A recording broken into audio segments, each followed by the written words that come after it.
All right. Hello, everybody. I'm Andrew Weiss. I'm Vice President for Studies here at Carnegie. I'm really delighted to welcome everybody here, as well as people who are watching online. This is, I think, a very timely discussion for obvious reasons, given the tumult in the Middle East that we've witnessed in the past couple weeks. Before we get started, I do want to mention that people who are in the room have cards in front of you with a QR code, and you can scan that QR code to submit questions, which will be fed up to me over the course of the discussion today. And then people who are watching remotely can also submit questions through the chat feature on YouTube. So just please, start populating those questions, and we'll feed them into the conversation, because it's my hope very much that this will be a kind of active conversation as opposed to simply a series of presentations. We have 4 stellar panelists with us today to talk about the question of security competition in the Middle East and the Horn of Africa. To my right is Amar Hamzali. Amar is a senior fellow at Carnegie and the director of our Middle East program. As is known to most of you, Amar was a professor of political science at Cairo University and was also a member of the first parliament elected in Egypt after the revolution in 2011. To Amar's right is Isaac Carden, who is also a senior fellow at Carnegie in our Asia program, who is a specialist on China's involvement in the global commons and in maritime environments. Before coming to Carnegie, he was a faculty member at the U.S. Naval War College in Newport, Rhode Island.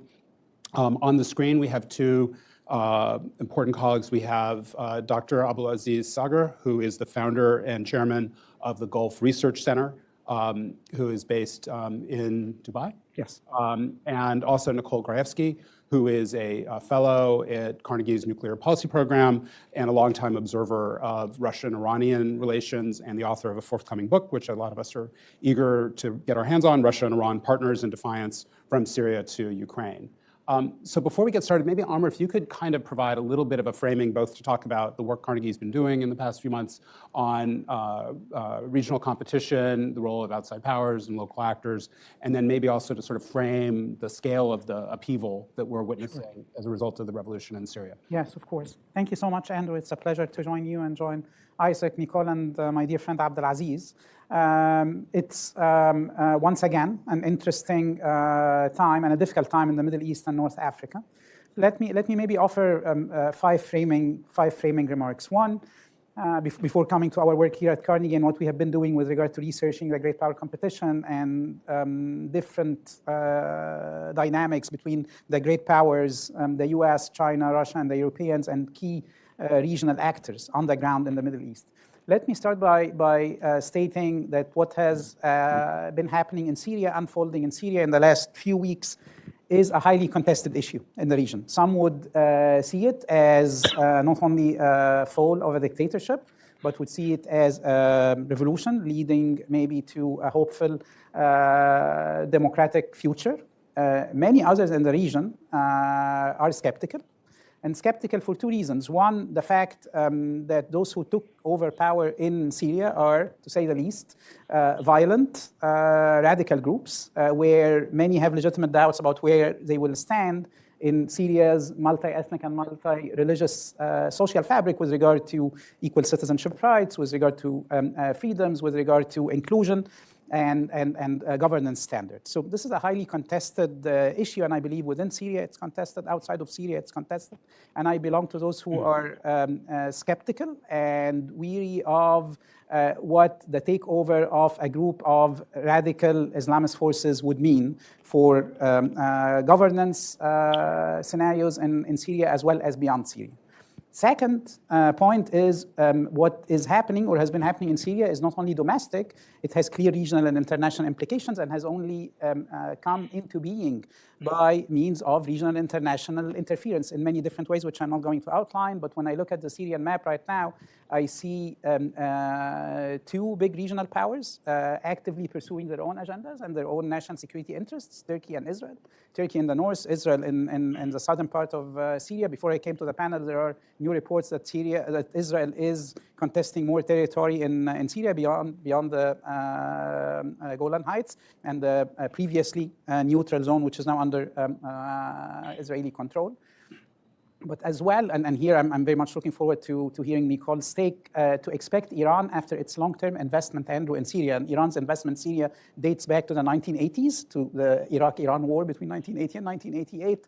The Iranians groomed back then Hafez al-Assad, Bashar's father and long-time ruler of Syria, as their ally in the region. And they have been investing in Syria economically, financially, militarily, and they have been the power behind the Assad regime up until the very, very end. To expect Iran and its different allies in the region, non-state actors primarily, beyond the collapsed Assad regime, to give up on its investment and not to be regrouping or trying to figure out a way of influencing Syria's future is probably less realistic. But so I see two big regional powers, Turkey and Israel, and I see Iran as well attempting to regroup. And I'm very much looking forward to Abdelaziz's comments on Arab countries, including Saudi Arabia, but the Gulf, big question marks about how they look at the Syrian realities. Third framing comment, international actors are important as well. Russia is classified as a big loser of the change in Syria, but this is too early to judge as well. We are looking at a scene which is highly dynamic, and it's very difficult to come to a determination whether Russia is exiting its long-standing ally, Syria, whether the US is going to be doing more than protecting its Kurdish allies and avoiding any regrouping of ISIS and ISIS-affiliated groups. The Europeans seem to be diplomatically active. They have been sending delegations to Syria in the last days. This is a highly dynamic scene. Fourth and last framing comment, I believe, and here I come to the work which we have been doing at Carnegie, it's important to look at the great power competition that has been unfolding in the region away from the simple generalizations we've been hearing a lot about in recent years, that the US is retreating or China is on the rise. A great deal of the discussion about China on the rise started right after the successful Chinese mediation between the Saudis and the Iranians with regard to restoring diplomatic relations and Yemen. But when you look at the details of it, be it comes to military deployment, arms sales, trade relations, technology investments, FDIs, what have you, diplomatic missions, the US tops everyone's with regard to its presence in the region, in the Middle East and North Africa, and continues to be the most dominant superpower. And if there is a big strategic outcome of the region in war since October 7, 2023, is when it comes to international actors to say that it is the US which has been left, in fact, with the different missions of stabilizing here, securing there, interfering at the southern entry point of the Red Sea and the Horn of Africa, which Isaac will address. But it's important to keep in mind that we should look at the details of what's happening, unfolding on the ground, militarily, trade, economically, diplomatically, and to see the interactions between regional powers and international powers. And I will end on that. It's not that the influence of the great powers is not mediated via the actions, proactive, assertive foreign policies of different key regional actors. I'm identifying 7 in our work at the Middle East program: Saudi Arabia, the UAE, Egypt, Iran, Turkey, Israel, and Qatar. For different reasons, different capacities of these 7 actors, but these are the big actors on the ground which have come to mediate the role of international powers. Thanks, Amr. That's really helpful as a setting. Before we turn to the other panelists, let me just push you a bit further, where most actors would agree they were surprised by the scale of the fall of the Assad regime. We saw tremendous local agency and some outside support that helped bring that about. But that is a stark contrast from the picture that we had at the beginning of the war in the, say, the period between 2011 and 2015, where Russia intervened. And I'm just curious, that built a set of paradigms in most people's minds about the fact that Syria was a place where outsiders were going to be dominant.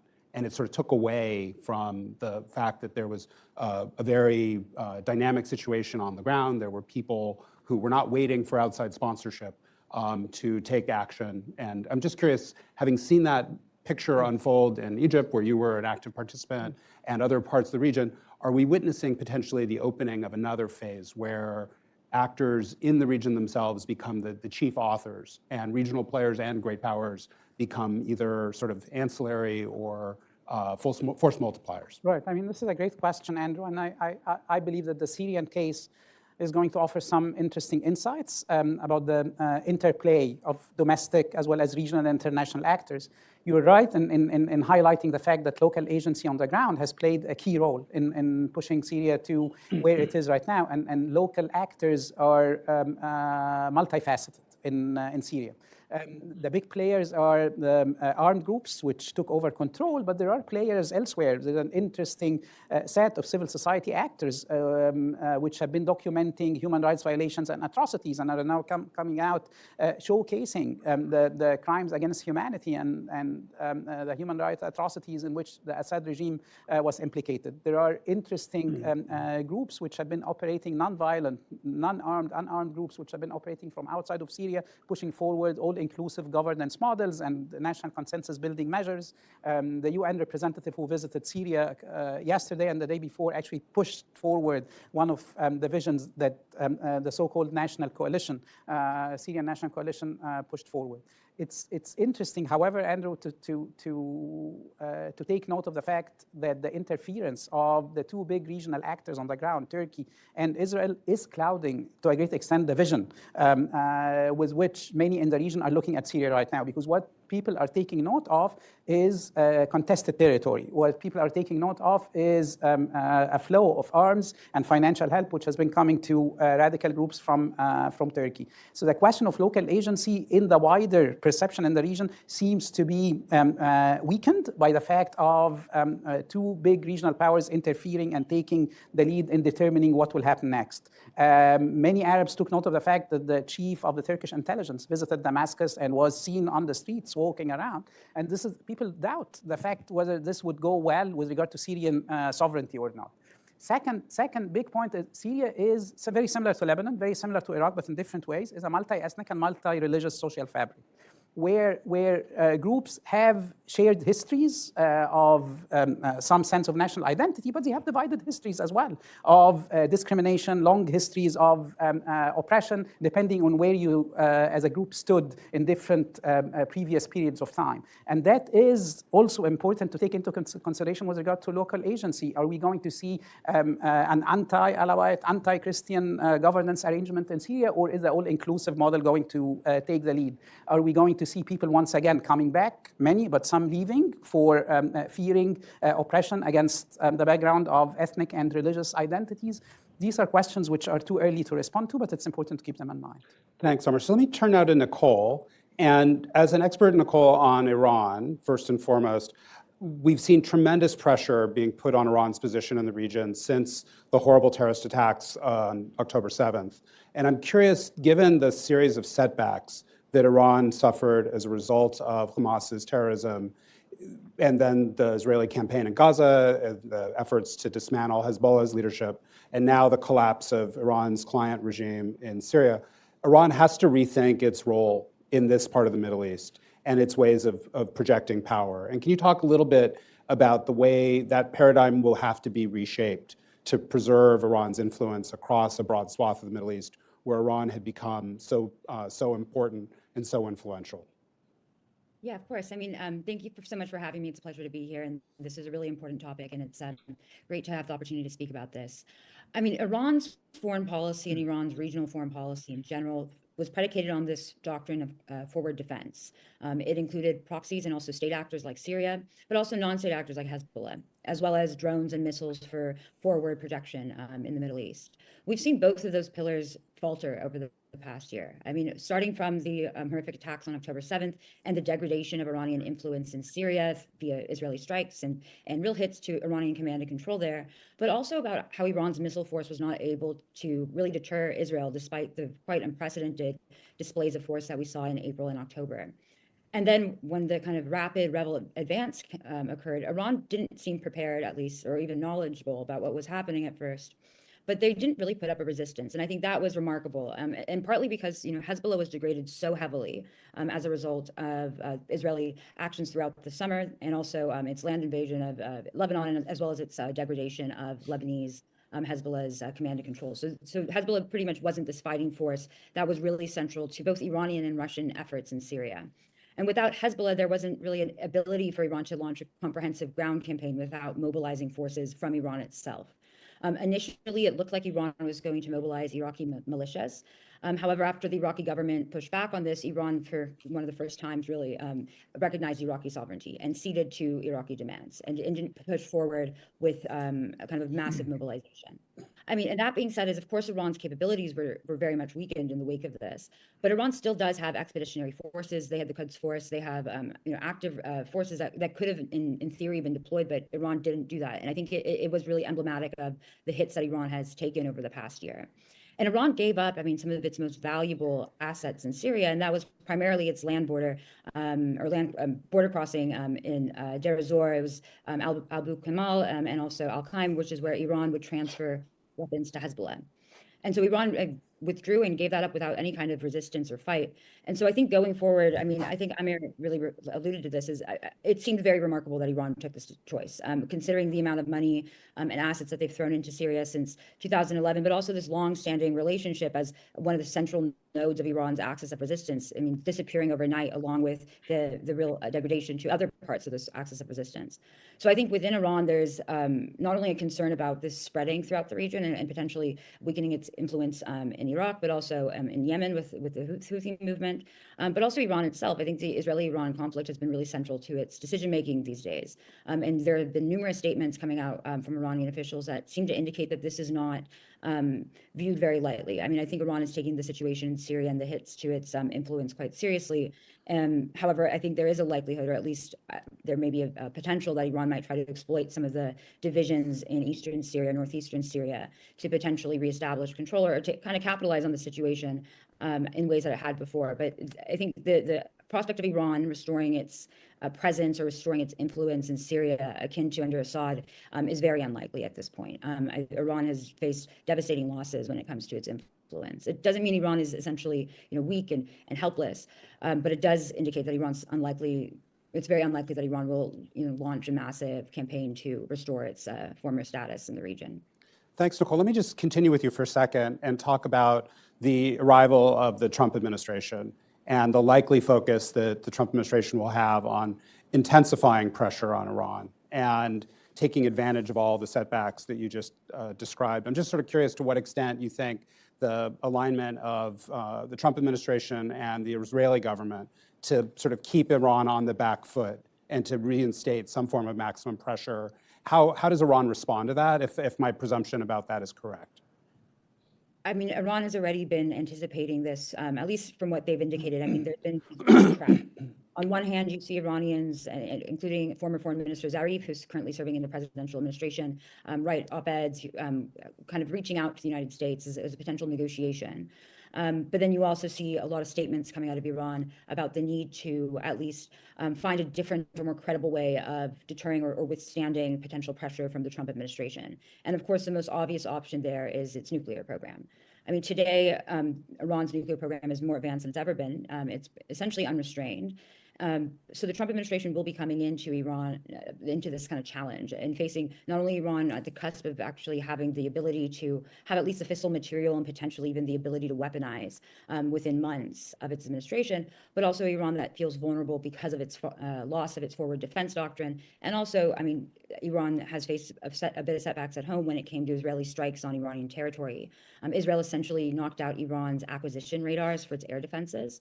So that means Iran is essentially blind when it comes to further airstrikes. So I think in Iran, there's a recognition that there may be a very long and prolonged confrontation, and whether it be direct or not, I think that's still unknown. I think there's still some hope, at least within some parts of the Iranian establishment, that this could lead to some agreement. Because there has been conflicting signals from the Trump administration.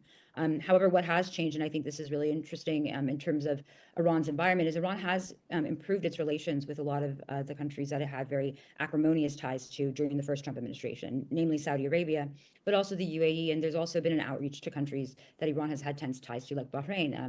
Prior to the Israeli strikes in October, Iran had this major outreach to the region, and it included countries like Egypt that Iran didn't necessarily have close ties to as well as Bahrain. So Iran's regional standing, I think, is somewhat improved, at least at the state level. But this isn't the kind of coercive influence that really bolstered its standing through kind of the axis of resistance. It's much more state-based, and it's not comprehensive, though it is a distinction, I think, from the first Trump administration. Thanks, Nicole. Let me turn to you, Dr. Abdulaziz, about this new order that's emerging, in which you've seen tremendous disruption since October 7th, and now with the fall of the Assad regime. A lot of our core assumptions have been undermined about Iran's power. We've seen changes in the US stance, where the US looks like it's catching up and sort of behind the curve. And we see, to a certain extent, the desire for hedging from countries like Saudi Arabia and the UAE to build ties to China and to Iran, and to Russia. All of that looks maybe less black and white as it did in the post-2015 period. So I'm just sort of curious, are we witnessing, as I mentioned earlier, a period where the paradigms have to change, or are we going to see a continuation of the patterns that have been in place since 2015? Thank you for your question, and good morning to you. And for us, it's good evening. I'm in Riyadh in Saudi Arabia now. Let me start by saying one of the first disappointment in the region here started during the time of President Obama, when he said the red line in Syria, and that red line not been implemented and just allowed the Russian to expand in Syria. So that this is the first time Russia returned back to the region. It's after that sort of red line had been said or drawn and never been implemented during the time of President Obama.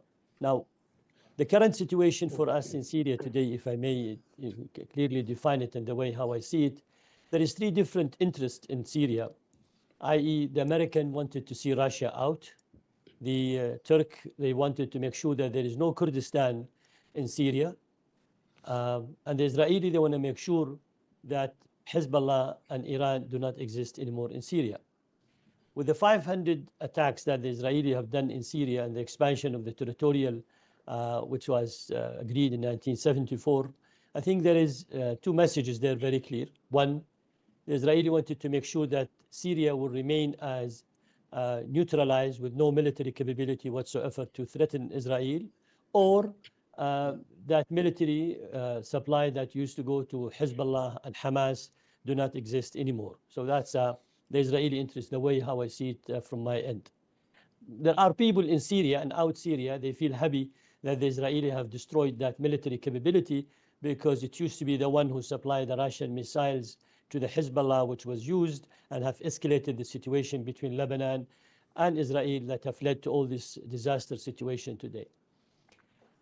In no means what Hamas have started in Gaza on 7th of October 2023 was endorsed or supported or even recognized by the region here. The region felt that somebody have taken the decision to slow down the rapprochement and the enhancement of the relation between countries like Saudi Arabia and the US, talking about the three different, the triangle relation, which is Saudi wishes for the security umbrella, the nuclear program, peaceful nuclear program, and then the two-state solution to work it out. However, today, I think looking at the relation between the region and how the region perceive the situation in Syria, country like UAE totally against that, and they don't want to see any Islamist group. Country like Saudi Arabia have taken a very balanced situation, and by saying it's the right of the Syrian people to choose. However, we would like to see a unified Syria and not a fragmented Syria, and we wanted to see no external power that will disturb the process of that one. But still, Syria is a very big, quite complicated when you look at it. It's a complicated mosaic between Shia, Sunni, Alawi, Kurd, Druze, different ethnicity, different groups there. I'm expecting the worst to happen there. Unfortunately, I don't see the best scenario of everybody agreeing. I think on Friday we will see in different cities in Syria embracing Ahmed al-Shara, or al-Julani as it used to be called, embracing him and endorsing his leadership. But still, that does not mean all the Syrian people are in support and endorsement. They're all happy to get rid of Bashar and his regime. We would have never thought Bashar regime, have done all what they have done until we saw all the prisoners when they're open and all this, misery that they used to live in it and so. My expectation, as I said, I will expect the new leadership in Syria moving towards certain area in Lebanon, like Ba'labak and other area where Hezbollah is still there, because then they can use the reason that still Hezbollah is hosting some of al-Assad regime people, and that's one. And second, historically, there has been a struggle between the two, Hezbollah and the Islamist group, which, Ahmed al-Sheikh used to be the head of al-Nusra. And today he's bringing a lot of his Nusra people, which was the division of the Al-Qaeda before. Iran did not like that they had to leave it like this, obviously. But at the same time, I can see Iran endorsing and supporting to some extent ISIS, because ISIS is the one that really can fight against the current regime there and use that sort of leverage. Iraq will be next in line. Today, we just received the Prime Minister of Iraq to Saudi Arabia visiting the Crown Prince. And he has been sending messages before that the central government in Baghdad has no control over the Hashd al-Sha'bi, the militant group there. But I think they're all in a standby. And Iran, of course, everybody talk about rapprochement with Saudi Arabia. I think it was a technical rapprochement and not really a full engagement rapprochement. In other words, what happened in March 2023 was re-establishing the diplomatic relation and having the direct negotiation instead of going through Baghdad or Oman. But we have not yet moved, with the exception of the de-escalation in media and also the establishing the embassies. There's no way cooperation can be established between Iran and Saudi Arabia in any economic further, because that would mean we are violating the US sanction, and the US sanction Saudi Arabia and the rest of the Gulf. They do not wish to be on a secondary sanction to be imposed on them. Russia, by the way, it's a minor player for us in the region here. Russia, thanks to the American licensing to them, to bring them in again to the region. Russia is a producer of a raw material like us. We do not believe in their military capability. Seeing what happened in Ukraine send a very clear signal that it is not the country that you can rely on their military capability or so. However, they can always destroy, they can always stop, they can always be the negative player. China is a different story, because China today, their trade relation with Saudi Arabia goes to up to $110 billion, which means that's above the whole trade relation with the EU, which is 27 countries there. But still, China is a large importer of energy source from the Gulf. Almost 40% or 42% of their import of oil and gas comes out of the Gulf, out of the Strait of Hormuz. And Saudi Arabia is almost 50% of that, 2 million barrels a day. But still, that's a buyer and seller relation. It did not move toward a strategic relation, i.e. that China can play a significant role in the regional security here. But looking at the whole picture, I think US remains the main and the most important military security strategic partner for the region. Are we happy and satisfied with the US behavior in the region? My personal view, I would say, no. I think we do have certain concern. And if I remember, it was President Trump during his terms in 2017. He was the one who have agreed to move the embassy to Jerusalem in Palestine there, and he was the one who gave Golan to the Israeli. He was the one who accepted the settler. He was the one who did not want to defend Saudi Arabia when they were attacked from Iran on the critical oil facility. He was the one who decided not to respond to the attack of the US drone. So all of that, we still remember that it was him. Yes, he acted like a good behavior, but still, from my point of view, we see it as a transactional relation. And where that transactional relation will take us, the people he have selected in his administration dealing with issues related to the Middle East are almost the hardliner. But also at the same time, let me explain that his policy toward Iran will have a complete impact on us in the region. Should he decide to de-escalate with Iran and take a position of cooperating or so, this will be at the account and the expense of the Gulf country. If he decides with Israel to go aggressively and do an attack, whatever sort of attack that will be, whether in some of the nuclear facility or some of the other critical facility in Iran, the response from Iran will be on the Gulf. So in both cases, we need to be careful what sort of decision will be made and taken by President Trump when it comes toward Iran. The wishful thinking and the hope that the personal relation that he enjoys in the region here, that this will help to enhance security, stability, and to bring more significant role, giving the old historical social relation, people to people, between the Gulf people and the American. But still, we just have to wait and see. Thank you, Dr. Abdulaziz. Let me turn to Isaac now. And we've just heard Dr. Abdulaziz talk about Russia as a minor player, and then also almost in a similar exact tone about China. I guess it was 16, 18 months ago that we had China be such a visible player in at least the technical rapprochement, to use Dr. Abdulaziz's term, about Iran and Iranian relations. I'm sorry, Iran and Saudi relations. I'm just curious, is China punching at its weight, or there is no weight except as an economic player? Is it a security player in this region at all? Can you talk a little bit about what the past year or so has revealed?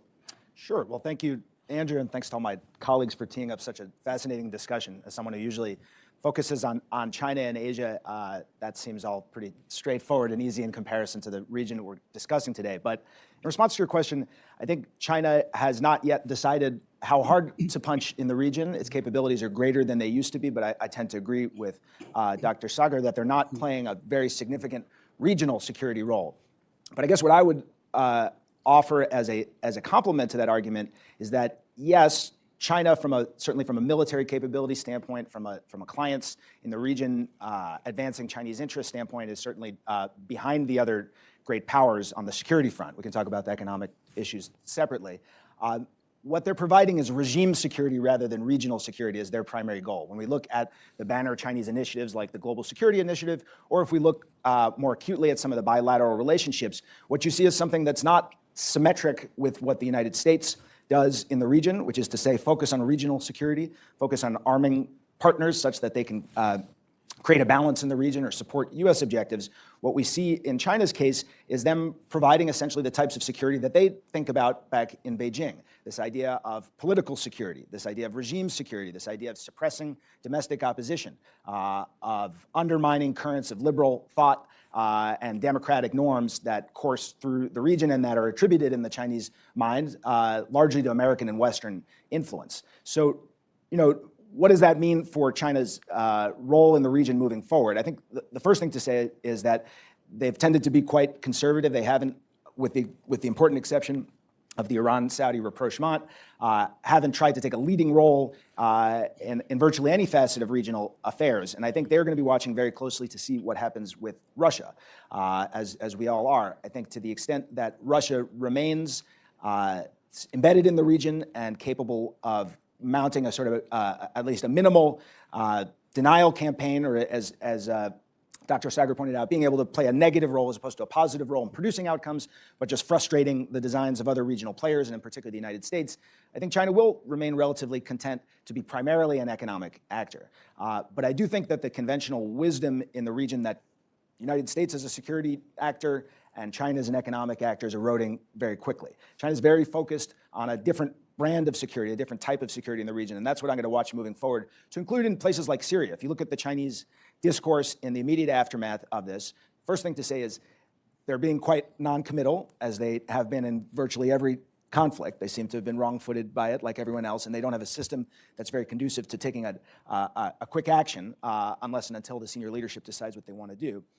But the second thing to say is the vast majority of the commentary has been on what role China can play in the reconstruction of Syria.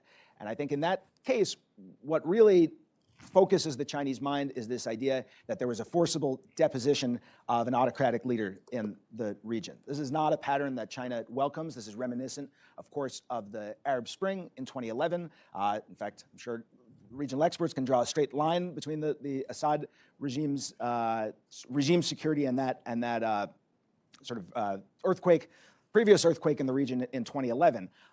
China looks at that and doesn't necessarily say, it's us next. They don't face the type of security situation that the Assad regime did in Syria, but basically their focus is on the stability of the region and the stability of regimes, in particular autocratic regimes whom they perceive to be vulnerable to Western pressure, to include ideological pressure. So I think we should expect to see China looking most concertedly at how can they play a largely economic and diplomatic role in brokering some sort of a peaceful, stable situation in Syria, but again, lagging behind the other great powers in terms of really sticking its neck out on security issues.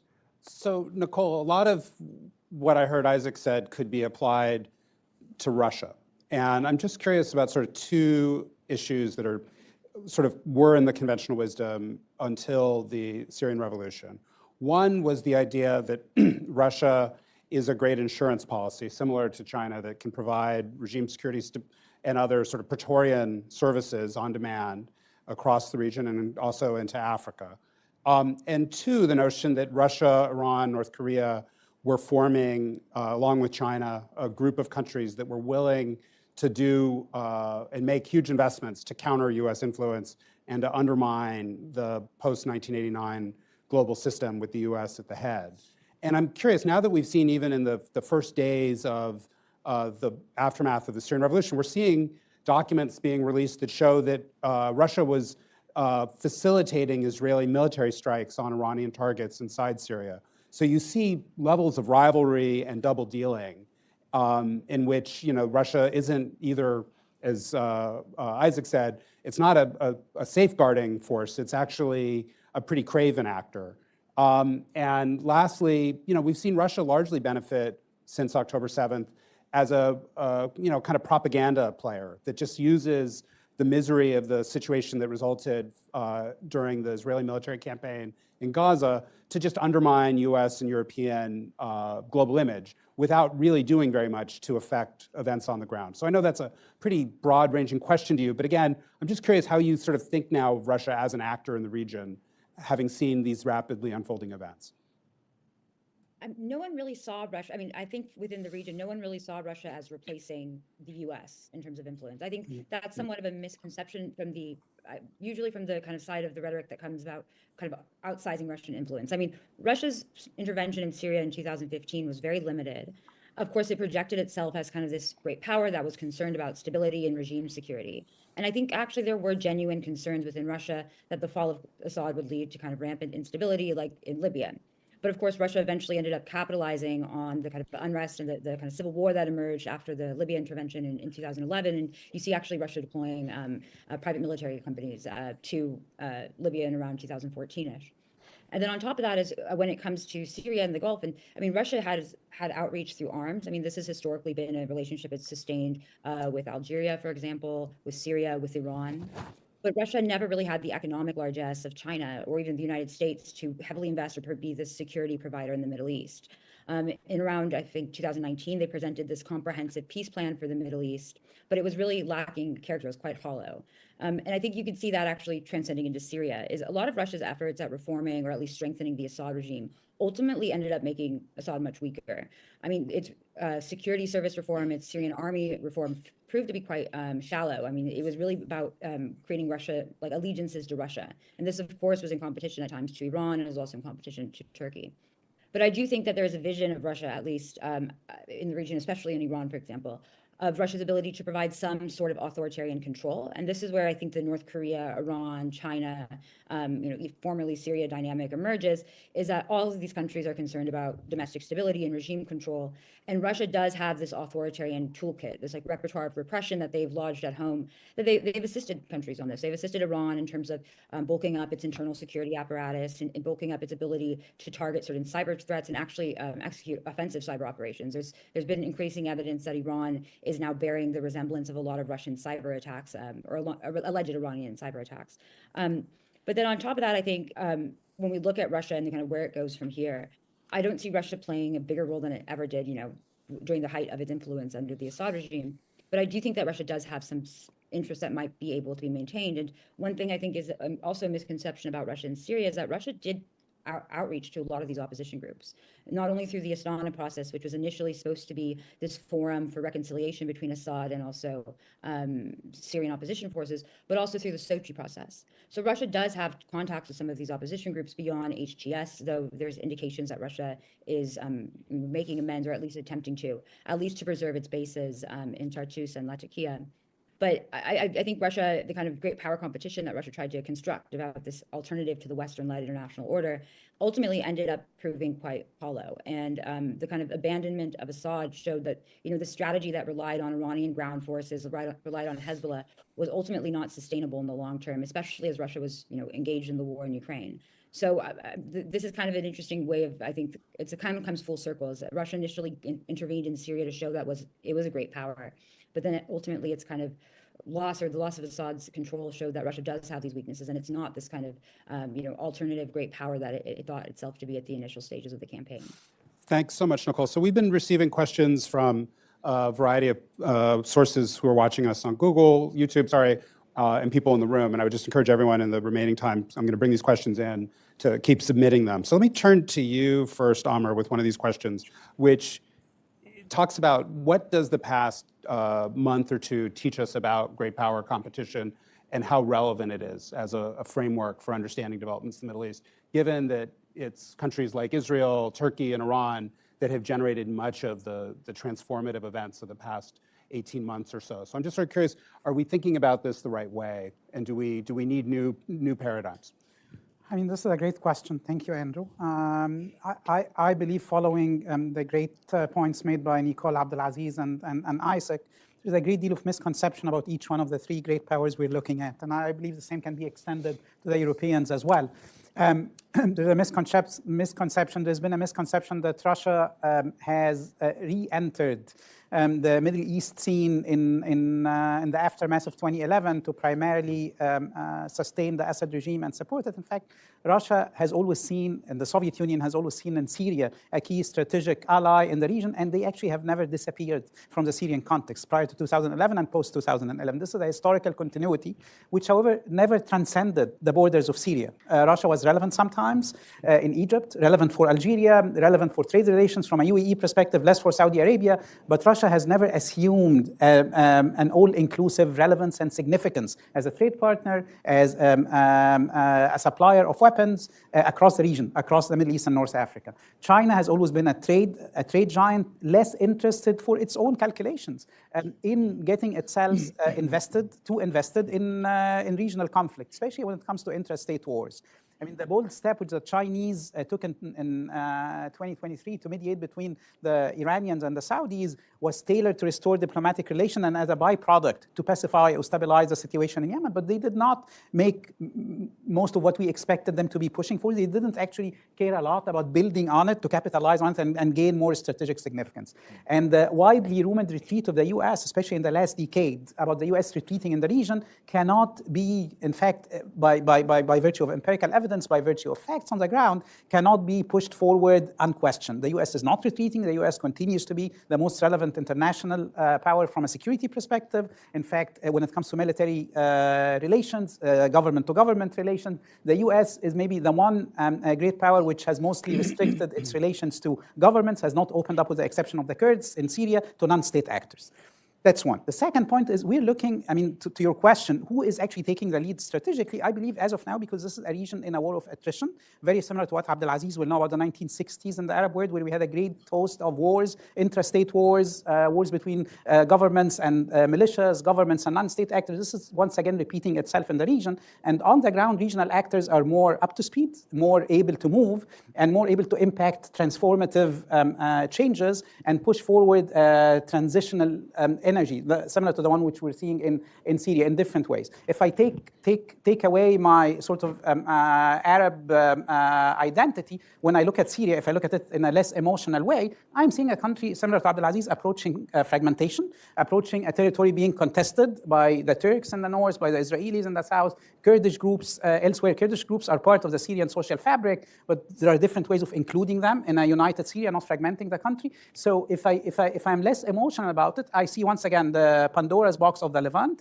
with its mosaic, multi-ethnic, multi-religious, being impacted by the transitions on the ground because regional actors are unrestrained. Final point, the real question at the end of the day is about regional security arrangements. Do we have anyone in the great powers or in regional powers with a clear vision with regard to how to stabilize the region, how to move beyond the current war of attrition and stabilize the region? I'm afraid even the 7 regional actors, which I referred to at the beginning, including Saudi Arabia, including Egypt, including the UAE, do not have a clear vision for stabilizing a region and agreeing on a set of norms and principles to come out to a regional security framework. To expect the US to deliver it under the Trump administration, I believe is misguided. It's not going to happen, which will leave the region at the mercy, if you do not like it, or at the advantage of different regional actors. So that's a perfect segue for a question that came in online for Dr. Abdulaziz about how important players like Saudi Arabia and the UAE are likely to respond to the grassroots and elite pressure within the Trump administration.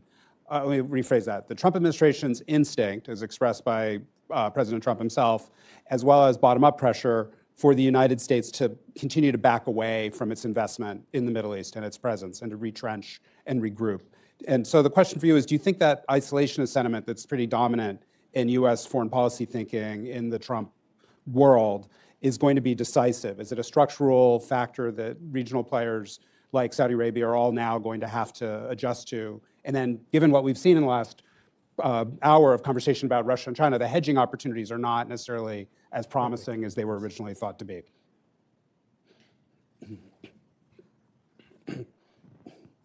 Thank you for the question. I think, if I remember well, President Trump, he came up through Jared Kushner with what we call deal of the century.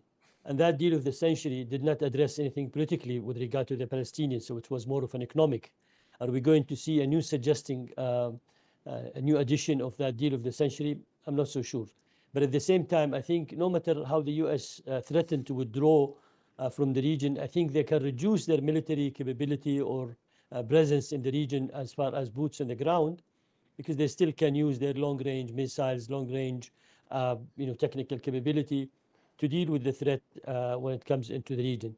The US, they may reduce their presence, they may reduce their military capability, but they will never leave the region, and they will never allow other power to enter into the region.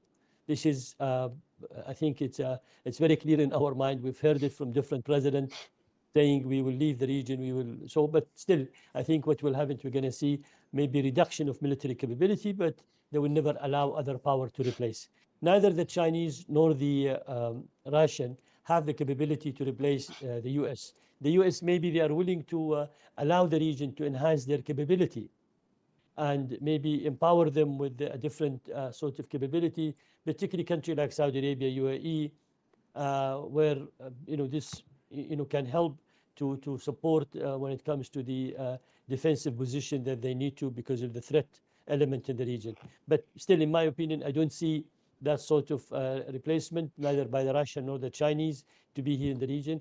And I think we're going to see President Trump maybe promoting a sales of a new weapon system, but not providing a security umbrella as the region wanted. Yes, what agreement has been signed with UAE as a partnership like India, it's an interesting one, but it's not a security guarantor, which the region they were looking for at a certain time.